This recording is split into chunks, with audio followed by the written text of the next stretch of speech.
আজকে Hulk hotel open, গ্রাহক আইলে ডিসকাউন্ট।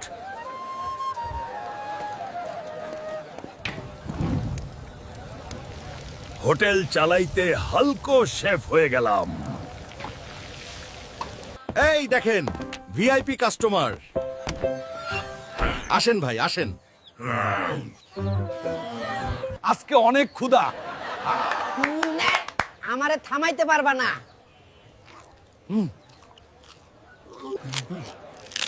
এইটা মানুষ না রাইস মিল?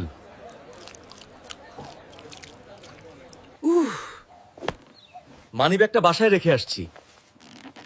আমার তো পকেটই নাই থাই। খাইলা সব,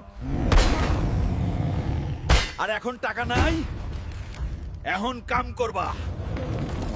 এই লাও হাল্ক হোটেলের নতুন 2 কর্মচারী।